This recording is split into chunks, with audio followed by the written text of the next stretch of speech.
Hello friend, आप सभी का स्वागत है अभिजीत स्टडी पॉइंट चैनल में। आज की इस वीडियो में सीटेट दिसंबर 2024 एग्जाम के लिए प्रीवियस ईयर क्वेश्चन पेपर की क्लास करने वाले हैं। आज की क्लास में हम सीडीपी के 30 प्रश्न करने वाले हैं। सभी प्रश्न आपके प्रीवियस ईयर क्वेश्चन के पेपर के हैं और सीटेट एग्जाम में देखेंगे 150 प्रश्न पूछे जाते हैं। 150 मार्क का एग्जाम होता है और सीटेट एग्जाम में 90 नंबर पासिंग मार्क होता है। और सीटेट एग्जाम में आप लोग देखेंगे सबसे ज़्यादा प्रश्न आपके प्रीवियस ईयर क्वेश्चन पेपर से ही पूछे जाते हैं। 150 में आप देखेंगे लगभग 100 से 110 प्रश्न आपके प्रीवियस ईयर क्वेश्चन पेपर से ही होने वाले हैं। तो प्रीवियस ईयर क्वेश्चन पेपर आपके लिए बहुत ज़्यादा इंपॉर्टेंट है। ये देखिए सीटेट दिसंबर 2024 के लिए प्रीवियस ईयर पेपर है। ये देखिए आपका यहाँ पे सामाजिक अध्ययन सोशल साइंस का क्लास 6 to 8 का पेपर सेकंड है। इसी तरीके से आपको मैथ साइंस का भी मिल जाएगा। अगर आप प्राइमरी का चाहते हैं तो प्राइमरी का भी आपको प्रीवियस ईयर क्वेश्चन पेपर मिल जाएगा। इसमें पूरा आपका जून 2011 से लेकर के जुलाई 2024 तक का आपका पूरा 14 साल का पेपर रहेगा और आंसर की के साथ रहेगा, एक्सप्लेनेशन भी मिलेगा। और इसमें आपके सभी सब्जेक्ट होंगे, CDP, social science, Hindi, English, Sanskrit, सभी के सभी सब्जेक्ट मिलने वाले हैं। तो वीडियो के नीचे डिस्क्रिप्शन बॉक्स में लिंक मिलेगी, लिंक को क्लिक करना होगा, नाम मोबाइल नंबर फिल करना होगा और आपको सिर्फ 20 रुपये का पेमेंट करना होगा। जैसे आप 20 रुपये का पेमेंट करते हैं, जो प्रीवियस ईयर पेपर का पीडीएफ होगा यह डाउनलोड हो जाएगा। अगर इससे तैयारी कर लेते हैं तो सीटेट एग्जाम को आप 100% यहाँ पे पास कर सकते हैं। और लिंक से परचेज करने में कोई भी प्रॉब्लम आ रही है तो इस व्हाट्सएप नंबर पर आप लोग मैसेज कर सकते हैं सीटेट प्रीवियस ईयर पेपर लिख करके। और आपको मैसेज में सोशल साइंस या मैथ साइंस लिख करके मैसेज करना होगा। जैसे मैसेज करेंगे 20 रुपये का पेमेंट करना होगा और जैसे ही पेमेंट क्लियर करते हैं आपको प्रीवियस ईयर पेपर का जो पीडीएफ होगा वो सेंड कर दिया जाएगा। चलिए क्लास को कंटिन्यू कर लेते हैं और आज की क्लास का आपका सबसे पहला प्रश्न है। देखिए दिया गया, नूर विद्यालय में अपना लंच बॉक्स लाना भूल गई तथा यह कहते हुए तान्या से उसका लंच साझा करने के लिए कहा, तुम्हें आज अपना लंच मेरे साथ साझा करना चाहिए क्योंकि कल मैंने तुम्हारे साथ अपना लंच साझा किया था। लॉरेंस कोहलबर्ग के नैतिक विकास के सिद्धांत के अनुसार नूर का जो कथन है किस अभिविन्यास प्रारूप को यहाँ पे किस अवस्था पर दर्शाता है यह बताना है। तो यहाँ पर देखेंगे इसका राइट आंसर हो जाएगा, देखिए जो नूर का कथन है वह आदान प्रदान अभिविन्यास प्रारूप को परंपरागत अवस्था पर दर्शाता है। आदान प्रदान दिया गया है, देखेंगे आपके ऑप्शन नंबर 4 में, तो 4th वाला आपका राइट आंसर हो जाएगा। अगला देखिए प्रश्न आपका है यहाँ पे, समाज में विभिन्न लिंगों के लिए उपयुक्त मानी जाने वाली प्रारूपिक विशेषताओं के बारे में जन सामान्य की अवधारणाओं को क्या कहते हैं। तो यह होता है जेंडर रूढ़िवादिताएं होती हैं। तो यहाँ पे 4th वाला आपका राइट आंसर हो जाएगा। इसके बाद देखिए अगला प्रश्न आपका दिया गया है, हाल ही में पाठ्यचर्या में ऐसी कहानियों को शामिल करने के लिए विवेकशील प्रयास किया गया है जिसमें पिता घर के कार्यों में लगा रहता है और माता साहसी गतिविधियों को करती है। यह कदम किस लिए महत्वपूर्ण है यह आपको बताना है। तो यहाँ पर देखेंगे इसका राइट आंसर होगा, यह जेंडर जो रूढ़िवादिता है उसको समाप्त करेगा। तो यहाँ पे सेकंड वाला बिल्कुल राइट आंसर होगा, यह जेंडर रूढ़िवादिता को समाप्त करता है। इसके बाद देखिए यहाँ पे नेक्स्ट है वाइगोत्स्की से प्रश्न है, वाइगोत्स्की के अनुसार जब एक वयस्क बच्चे के निष्पादन के वर्तमान स्तर को सहयोग द्वारा विस्तारित करता है तो इसे क्या कहते हैं। तो यह देखिए होता है आपका यहाँ पे पाड़या ढांचा होता है। और यहाँ पर देखेंगे थर्ड में दिया गया, थर्ड आपका राइट आंसर होगा। अगला देखिए प्रश्न आपका यहाँ पर दिया गया है, जिन पियाजे के संज्ञानात्मक विकास के सिद्धांत के अनुसार परिकल्पित निगमनात्मक तर्क किस अवधि में विकसित होता है। यहाँ पर देखिए दिया गया परिकल्पित निगमनात्मक तर्क किस अवधि में विकसित होता है। तो यह होता है अमूर्त संक्रियात्मक अवस्था में। और यह देखेंगे दिया गया है आपके ऑप्शन नंबर 4th में, तो 4th वाला राइट आंसर होगा।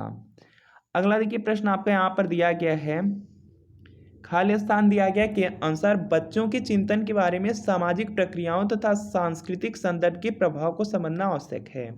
तो यहाँ पर देखेंगे इसका राइट आंसर होगा लेव वाइगोत्स्की के अनुसार। तो यहाँ पे थर्ड वाला आपका राइट आंसर होगा। इसके बाद देखिए अगला प्रश्न आपका यहाँ पर है, पियाजे के संज्ञानात्मक विकास के सिद्धांत से निहितार्थ निकालते हुए एक ग्रेड 6 से 8 के शिक्षक को अपनी कक्षा में क्या करना चाहिए।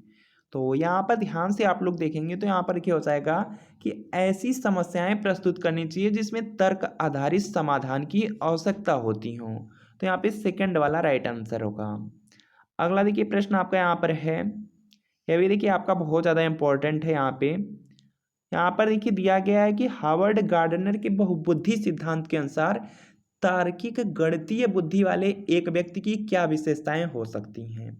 तो यहाँ पर देखेंगे इसका राइट आंसर होगा कि पैटर्न को खोजने की एवं तर्क की लंबी श्रृंखला को हल करने की क्षमता और संवेदनशीलता। तो यहाँ पे फोर्थ वाला आपका राइट आंसर होगा। इसके बाद देखिए अगला प्रश्न आपका यहाँ पर है। अगला देखिए प्रश्न है कि वह प्रक्रिया जिसके द्वारा बच्चे आदतों, कौशलों, मूल्यों तथा अभिप्रेरणा को विकसित करते हैं और जो उन्हें समाज का जिम्मेदार एवं क्रियाशील सदस्य बनाते हैं उसे क्या कहा जाता है। तो यहाँ पर देखेंगे इसका राइट आंसर होगा उसको समाजीकरण कहा जाता है। ऑप्शन फर्स्ट में है तो फर्स्ट आपका राइट आंसर होगा। प्रश्न ध्यान से पढ़ेंगे। वह प्रक्रिया जिसके द्वारा बच्चे आदतों, कौशलों, मूल्यों तथा अभिप्रेरणा को विकसित करते हैं और उन्हें समाज का जिम्मेदार एवं क्रियाशील सदस्य बनाती है उसे क्या कहा जाता है। तो वह समाजीकरण की प्रक्रिया है। तो फर्स्ट राइट आंसर होगा। अगला देखिए प्रश्न आपका यहाँ पर है। यहाँ पर देखिए दिया गया कि मानव विकास के संदर्भ में आनुवांशिकता तथा पर्यावरण की भूमिका के बारे में निम्नलिखित कथनों में से कौन सा सही है। आनुवांशिकता और पर्यावरण की भूमिका के बारे में आपसे पूछा जा रहा है। तो यहाँ पर कि इसका राइट आंसर होगा कि आनुवांशिकता एवं पर्यावरण दोनों एक जटिल पारस्परिक क्रिया के रूप में मानव विकास को प्रभावित करते हैं। तो यहाँ पे फोर्थ वाला आपका राइट आंसर होगा। दोनों आपकी यहाँ पे जटिल पारस्परिक क्रिया के रूप में मानव विकास को प्रभावित करते हैं। इसके बाद देखिए अगला प्रश्न, अगला बहुत ज़्यादा इंपॉर्टेंट है कि एक प्रगतिशील कक्षा में। तो यहाँ पर कि इसका राइट आंसर होगा कि विद्यार्थी के द्वारा ज्ञान की संरचना की जाती है। प्रगतिशील कक्षा होगी तो उसमें विद्यार्थी के द्वारा ज्ञान की संरचना की जाएगी। तो यहाँ पे फर्स्ट राइट आंसर होगा। अगला देखिए प्रश्न है कि सतत एवं समग्र मूल्यांकन में क्या शामिल है। तो यहाँ पर देखेंगे इसका राइट आंसर हो जाएगा सतत एवं समग्र मूल्यांकन दिया गया है। तो इसमें हो जाएगा कि विविध प्रकार की रणनीतियों का प्रयोग करते हुए दोनों संरचनात्मक एवं संकलनात्मक आकलन का प्रयोग करना चाहिए। तो यहाँ पे आपका फोर्थ वाला यहाँ पर भी राइट आंसर होगा। इसके बाद देखिए अगला प्रश्न आपका यहाँ पर है। ध्यान से प्रश्न पढ़िए, आंसर करने का प्रयास कीजिए। आपकी कक्षा के एक विद्यार्थी को विभिन्न स्रोतों से बार बार यह बताया गया कि उसके सामाजिक वर्ग के लोग शैक्षिक क्षेत्र में निम्न स्तरीय प्रदर्शन करते हैं। इस रूढ़िवादिता एवं परिणामिक रूढ़िवादी आशंका के प्रभाव को कम करने के लिए एक शिक्षक को क्या पहल करना चाहिए। तो यहाँ पर देखेंगे इसका राइट आंसर होगा विभिन्न सामाजिक वर्गों के रोल मॉडल से संबंधित कहानियों एवं उदाहरणों को प्रस्तुत करना चाहिए। तो यहाँ पे फोर्थ वाला आपका राइट आंसर हो जाएगा। इसके बाद देखिए अगला प्रश्न आपका यहाँ पर है। एक समावेशी कक्षा में शिक्षक को क्या करना चाहिए। तो यहाँ पर देखेंगे इसका राइट आंसर होगा। देखिए समावेशी कक्षा है तो इसमें हो जाएगा कि यह विश्वास करना चाहिए कि प्रत्येक बच्चे में अपनी योग्यताओं एवं शक्ति के अनुसार सीखने की क्षमता है। तो यहाँ पे फर्स्ट वाला आपका राइट आंसर होगा। इसके बाद देखिए अगला प्रश्न है। यहाँ पर देखेंगे अगला प्रश्न है कि एक विद्यार्थी कक्षा में निम्नलिखित लक्षण प्रदर्शित करता है। तो इसका आपको यहाँ पे सही जवाब बताना है। देखिए पढ़ने के प्रति चिंता कर रहा है विद्यार्थी, शब्दों या अक्षरों को पहचानने में उसे कठिनाई हो रही है, निम्न स्तरीय शब्दावली कौशल उसका है, पहले पढ़े हुए पाठ को समझने या याद करने में उसे कठिनाई हो रही है। तो वह देखेंगे अधिगम अशक्तता वाले विद्यार्थी के लक्षण हैं। तो यहाँ पे थर्ड वाला आपका राइट आंसर होगा। थर्ड वाला राइट आंसर हो जाएगा। इसके बाद देखिए यहाँ पे नेक्स्ट प्रश्न है, 16वां प्रश्न है। एक शिक्षक एक समावेशी कक्षा में विशेष योग्यता वर्ग वाले अधिगमकर्ताओं की आवश्यकता को किस प्रकार से बता सकता है या संबोधित कर सकता है। तो यहाँ पर देखेंगे इसका राइट आंसर होगा प्रत्येक विद्यार्थी के अधिगम के सशक्त पक्षों एवं कमजोरियों के विश्लेषण के आधार पर विशिष्ट अधिगम उद्देश्यों को विकसित करना। तो यहाँ पे फोर्थ राइट आंसर होगा। इसके बाद देखिए यहाँ पे नेक्स्ट है आपका।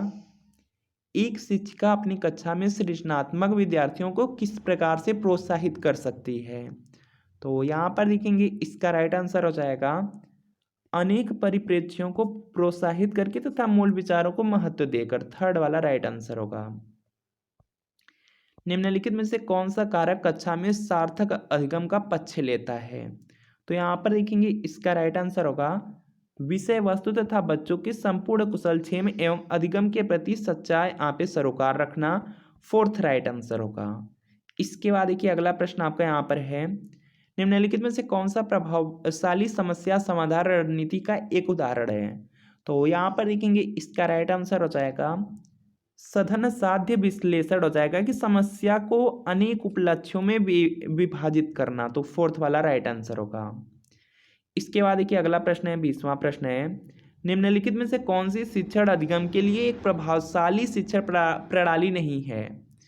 तो यहाँ पर भी ध्यान से देखेंगे तो यहाँ पर देखेंगे, देखिए जो प्रभावशाली शिक्षण प्रणाली है इसमें देखेंगे बच्चों के अंतर्दृष्टि के द्वारा अनुमान लगाने के लिए प्रोत्साहित करना, यह देखिए प्रभावशाली में आएगा।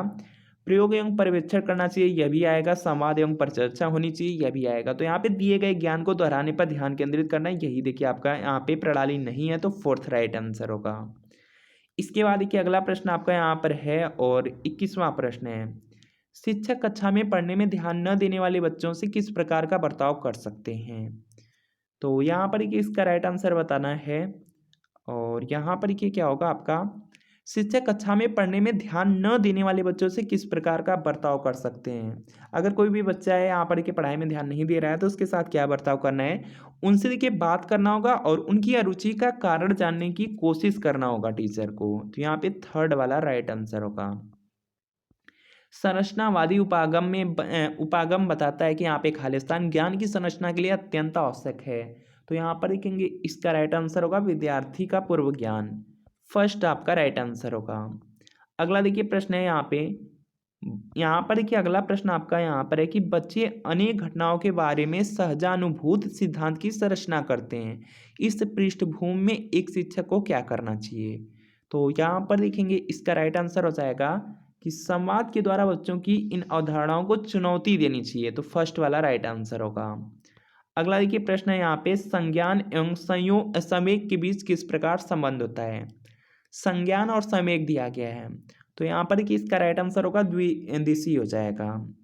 द्विदिशी दिया गया है, यहाँ पे द्विदिशी दोनों के बीच एक गतिशील पारस्परिक क्रिया होती है, तो यहाँ पे फोर्थ वाला राइट आंसर होगा। इसके बाद देखिए अगला प्रश्न आपका यहाँ पर है, यहाँ पर देखिए अगला आपका प्रश्न है कि निम्नलिखित में से कौन से कारक अधिगम को प्रभावित करते हैं।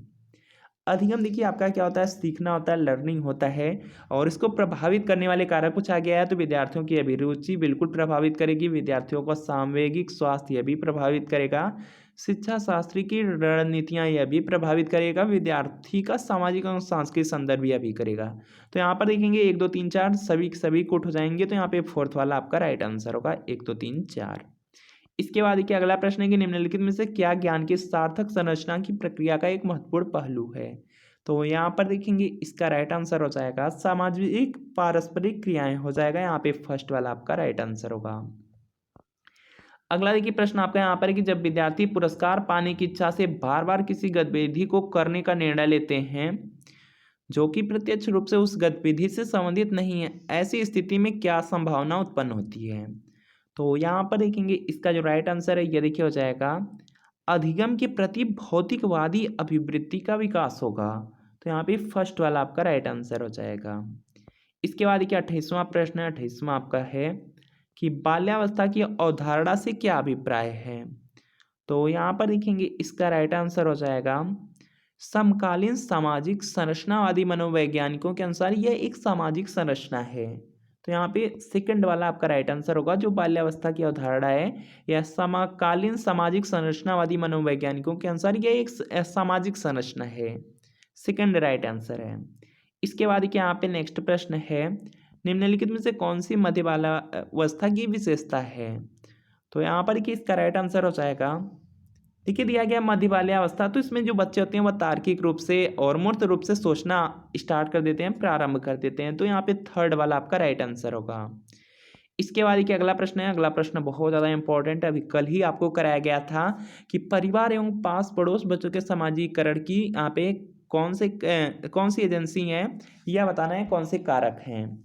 तो यहाँ पर देखेंगे इसका राइट आंसर हो जाएगा परिवार पूछा जाता है तो यह देखेंगे आपका होगा यहाँ पे प्राथमिक एजेंसी हो जाएगा, यहाँ पे सेकंड आपका राइट आंसर होगा प्राथमिक कारक है। परिवार और पास पड़ोस पूछा जाएगा तो यहाँ पे प्राथमिक हो जाएगा, विद्यालय पूछा जाता है तो यह आपका द्वितीयक होगा, याद रखेंगे इंपॉर्टेंट है। तो फ्रेंड आपको बताना है कि इन 30 प्रश्नों में कितने प्रश्न आपके बिल्कुल सही हुए हैं, कमेंट आप लोग जरूर कीजिएगा। और यह देखिए सीटेट दिसंबर 2024 के लिए प्रीवियस ईयर पेपर है, यहाँ पे सोशल साइंस का, इसी तरीके से मैथ साइंस प्राइमरी का भी मिल जाएगा 2011 से लेकर के 24 तक का, और पूरे 14 साल का पेपर आंसर की के साथ एक्सप्लेनेशन दिया गया है। इसमें सभी सब्जेक्ट आपके ऐड किए गए हैं। वीडियो के नीचे डिस्क्रिप्शन में लिंक है, लिंक को क्लिक कीजिए, नाम मोबाइल नंबर फिल कीजिए, सिर्फ 20 रुपये का पेमेंट कीजिए और यह प्रीवियस ईयर पेपर आप लोग डाउनलोड करके अच्छी तरीके से पढ़ जरूर लीजिए। और लिंक से परचेज करने में कोई प्रॉब्लम आ रही है तो इस व्हाट्सअप नंबर पर मैसेज कर लीजिए और सीटेड प्रीवियस ईयर पेपर लिख करके मैसेज करेंगे और सोशल साइंस या मैथ साइंस या प्राइमरी लिख करके मैसेज कर दीजिएगा और आपको रिप्लाई किया जाएगा। 20 रुपये का पेमेंट करना होगा, प्रीवियस ईयर पेपर का PDF सेंड कर दिया जाएगा। तो मतलब फिर नेक्स्ट वीडियो में।